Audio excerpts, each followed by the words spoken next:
over from Caruso. And this peloton thinning out all the time. Gebrek Zabia just going backwards there for Trek Sagafredo. That's one man less now for the yellow jersey. 2.5 kilometers to go. Castroviejo doing the same job as the other day here, Brian, just reducing the numbers in the group. Yeah, he's very good. He complimented the other day how good he really is. You know, we have to look now at Theo Gegenhardt, who sits in front of the Spanish champion now. Behind, we can see Landa up towards the front, the yellow jersey of Ciccone, just deciding to sit back a bit. Rui Costa, another one. Not really mentioned Intermarché. Rui Costa already a winner this year in one of the Challenge Mallorca events, and plenty of confidence in that team. And he's at just 10 seconds in 7th place in the general classification. Laurens de Plus now takes over from Castroviejo. Gegenhardt on his wheel, then Rodriguez. Rui Costa, you just mentioned, in about 6th or 7th wheel at the moment, in the white navy and fluorescent yellow jersey. That belongs to Intermarché, sitting just in front of Anton Charmik. The race leader sits much further back, doesn't he? He's not far from Aramburu in the red or Vlasov in the green. Well down here, about 20 riders back, Brian, with just 2 kilometers to go. Yeah, looking at that, might have been the fact that he didn't have the team mates left or with the power to put him in a position, but surely they knew when Castroviejo went to the front that was the time to be there. But you know, looking good for Ineos Grenadiers for the moment. Also, you have to say Bahrain victorious, but you know, the distance you have to make up if you're just out of position is going to be immense in the last 2 kilometres here. After all the work that have been done, you can see Globe now moving to close the gap. And I think that might be Landa who's gone backwards there. One of the riders from Bahrain victorious has suddenly gone backwards, and Aramburu trying to have to come around him. You can see that Vlasov sits on the wheel now of the yellow jersey. Yeah, I think it was Caruso that kind of stepped out there. Landa's still there. Landa's there. Where's Bilbao? Behind.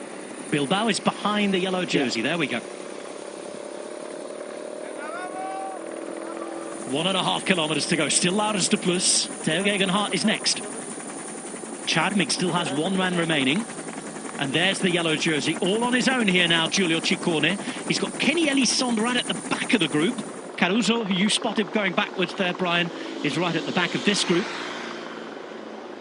And yeah, it was clear that just he never decided to move. I think if he had teammates, strong enough teammates to bring him up towards the front, he would have been there. And I think he has to kind of move up a little bit now. But when Laurens de Plus is doing this, very difficult to move up at all. So you're hoping that they'll just ease a little bit. But I tell you what, if Elise is here, which he is, for UAE, he's another big danger for potentially taking the stage.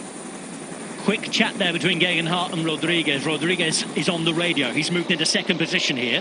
We've got one of the riders from Uno X moving up to the front.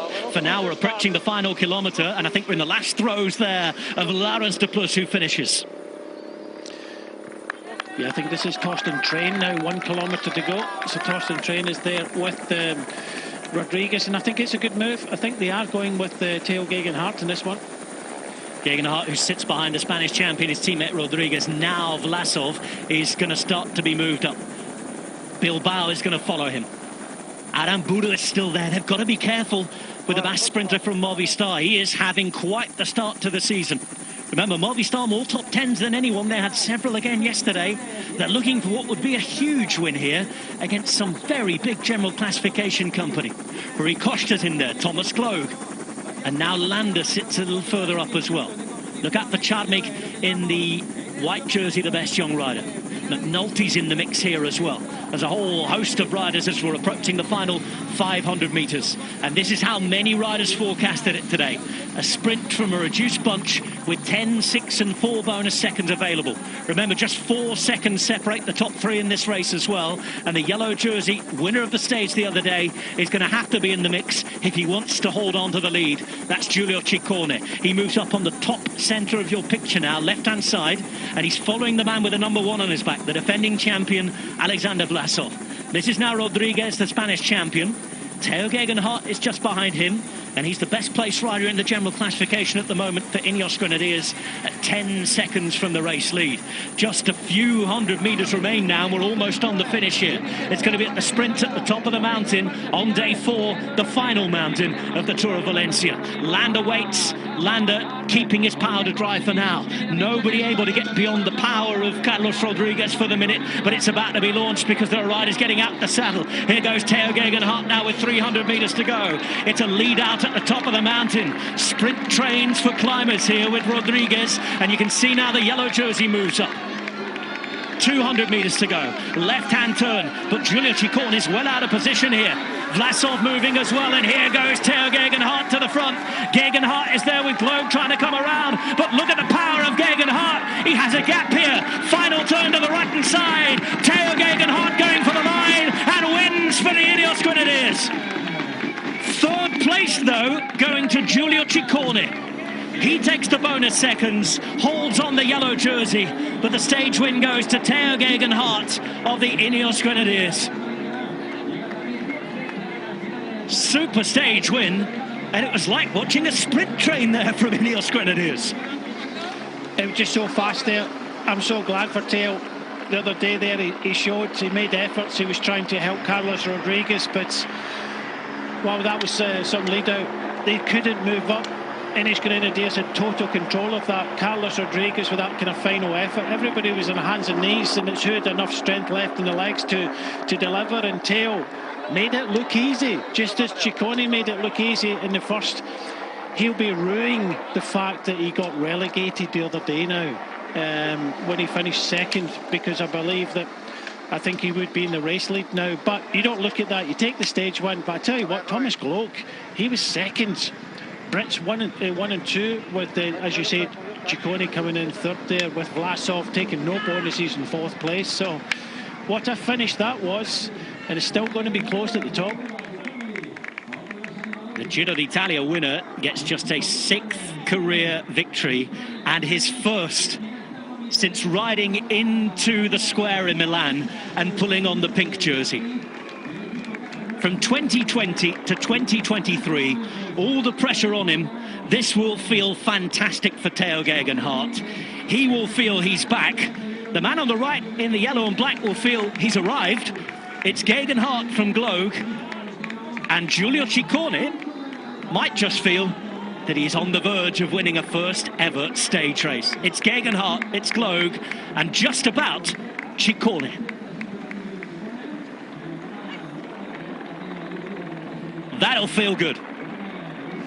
Nice moment, but you have to say that we saw that in stage 2, that Theo was the stronger of the two, and I'm glad that he got that opportunity there.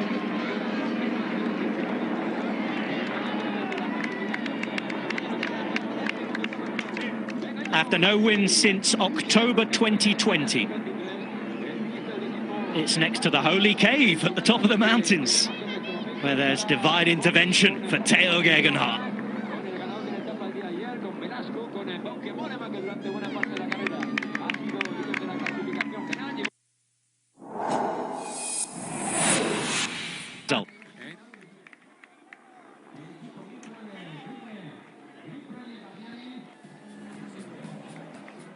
It's in the hills of Sierra Calderona and the Valencian community where Theo Gegenhardt refines the form of the Alps and the Dolomites that won him the Giro d'Italia in 2020.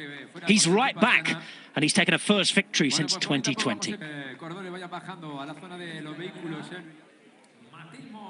Stage 4 finish like this, with Theo Gegenhardt beating fellow British rider Thomas Gloag to the line in a mountaintop sprint finish. Giulio Ciccone, crucially, in the yellow jersey, taking third and full bonus seconds.